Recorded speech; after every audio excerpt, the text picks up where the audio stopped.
Not sure what to call this, considering it's basically a hotfix for Specters of the Rail, but Hotfix 13 has come, and with it, basically, Mag Prime, the Dakra Prime, and the Boar Prime are no longer here. That's because they have returned to the Void Vault. But if you have relics that have those parts on them, they will remain in your inventory. You can still farm for them. It's just the relics no longer drop to get those parts. That's a whole weird system. And I've just noticed that this thing has 5 lights on the front, but you can only upgrade it to 3 lights. I wonder what the other 2 are for. It says the Vectus has been given the PBR treatment, and I'm not sure if it means the Vectus or the Vectus Prime, but it does still look like a pretty nice weapon. And of course, amongst all of these 13 hotfixes, it has been unnoticed because people did ask me about it when I was on about the Bratton Vandal, because that's supposedly going to come back. Don't know how, don't know when. Really kind of looking forward to that more than anything else at the minute. Anyway, they reskinned the Burston. It hasn't changed. It's not a skin for it. That's its standard skin in its standard colour. And of course, if they did PBR the Vectus Prime, well, I kind of have the orange colours on it, so it just, the gold still looks nice. And with the Specters of the Rail, you no longer need all of these navigation segments to unlock the planets, so you can now sell them for an amazing 5 credits each. I mean, there's a lot here. Okay, I was looking at the 5s. I was going to say, how come they've all got 5 on? It's not. It's most of them. There's not really that many, but I seem to have done Eris a hell of a lot. But anyway, you can sell them for 5 credits each because they're no longer needed. Then there are the changes to the Baro Ki'Teer Ducat system. This one, well, we'll find out on Friday how bad this is actually going to be. But if you come to the kiosk, the rare items are 100 ducats each. Uncommon ones are 45 each if you scroll past the 50s, because this didn't quite take on everything. And the common ones, oh no wait, they're 10s, are 15. So even though the old one, some of the old stuff still holds the old values, the new one is common slotted as 15, uncommon slotted as 45, and rare is 100. This kind of poses the whole question of, when he does come on Friday, how expensive are the items he's going to bring going to be? The changes to the Void Fissure mean that you can now hold more Void Traces than you could before.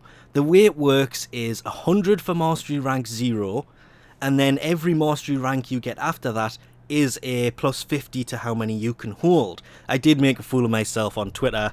I kind of corrected somebody and said it's not 50, it's 15. I misheard, made a complete... Well, I didn't make a complete tit of myself, but felt like a complete idiot, because they even showed it during the dev stream, but I wasn't really paying that much attention, and got it massively wrong. It is plus 50 per mastery level. So it now goes up, which is great, because it means you can hold more than 100, which means when the new primes drop, Necrotype, you will have enough Void Traces to instantly turn a Relic into a Radiant. Oh yeah, and it's also not red anymore. They also made fairly big changes to the way that the game itself is played when it comes to the Void Fissure. And you would have seen there was one active there, it's kind of gone now. They appear throughout the mission. It's not a case of... Oh, come on, there we go. Once it's there, you have to hunt it out or anything like that. It will just keep appearing. You would have seen it was just behind me there. What I'm not liking is I can't pick these ones up because they keep getting stuck in weird places. You do still have to collect 10 of those though, the reactants. But they are much easier to actually get now. Farming for the traces is much easier because when you pick up the 10th one, you'll see 56 Void Traces. That's because, and to test this, I did purchase a 3-day resource booster. The range is 6 to 30. Wow, there's 2 of you people hiding inside of each other's bubbles. But it's 6 to 30 is the number that should drop, which is a hell of a big range if you really think about it. Yeah, I'm going to die if I keep doing that.